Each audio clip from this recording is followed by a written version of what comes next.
Chapitre 1. À l'école, il y a une fille. Je crois que je suis amoureux d'elle. Le problème, c'est que je n'oserais jamais lui dire en vrai.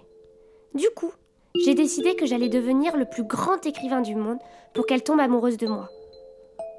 J'ai donc choisi d'écrire un livre sur mon endroit préféré, la maison dans laquelle j'ai passé les meilleurs moments de ma vie. Cette maison, elle s'appelle la Gaffelière.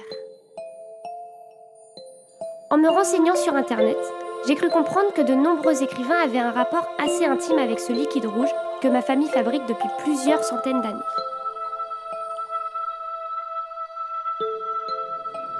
Donc on a deux types de cabernets à la Gaffelière, qui sont assez nouveaux puisqu'ils sont dans les années 2005-2010. J'ai par ailleurs essayé de goûter à ce fameux nectar, mais à chaque fois, pour je ne sais quelle raison, on me l'a refusé.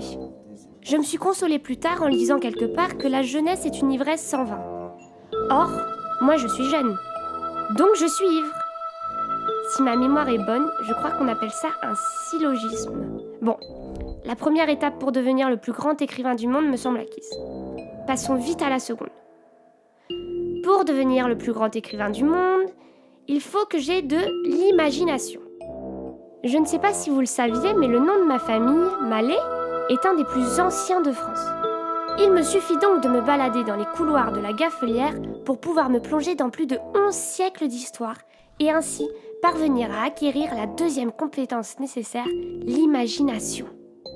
C'est très bien d'avoir de l'imagination. Mais que serait l'imagination sans l'art de cultiver le mystérieux ? Ça tombe bien car la Gaffelière regorge d'endroits mystérieux où je n'ai pas forcément le droit d'aller en temps normal, comme le bureau de mon grand-père.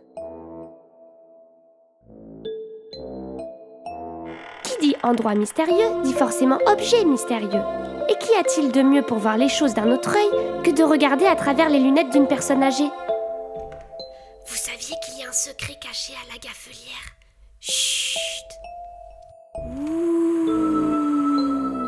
C'est bon, je crois que j'ai compris comment cultiver le mystère. L'avant-dernière clé pour être un grand écrivain, c'est l'élégance.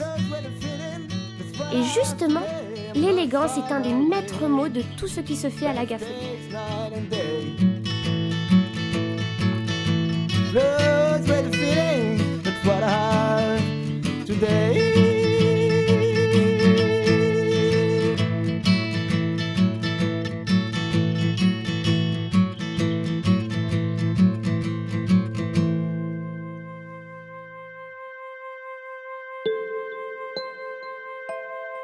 En tout cas, je pense que le plus important, si on veut devenir le plus grand écrivain du monde, c'est de rester un enfant toute sa vie.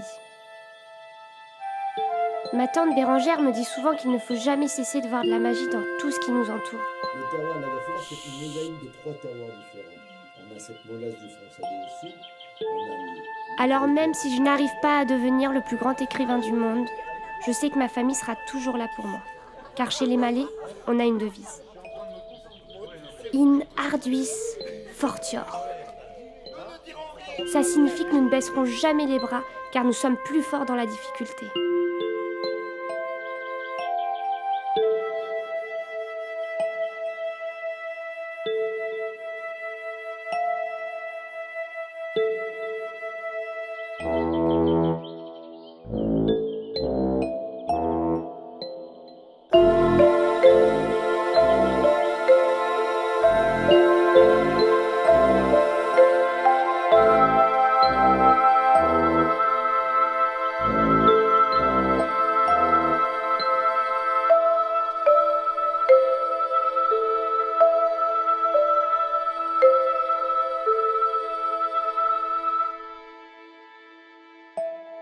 Je ne sais pas si je deviendrai le plus grand écrivain du monde, ni si la fille que j'aime tombera amoureuse de moi.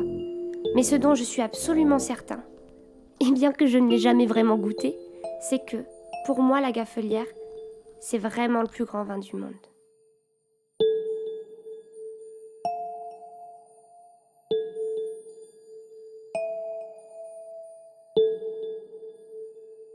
Bonne nuit, Ernest!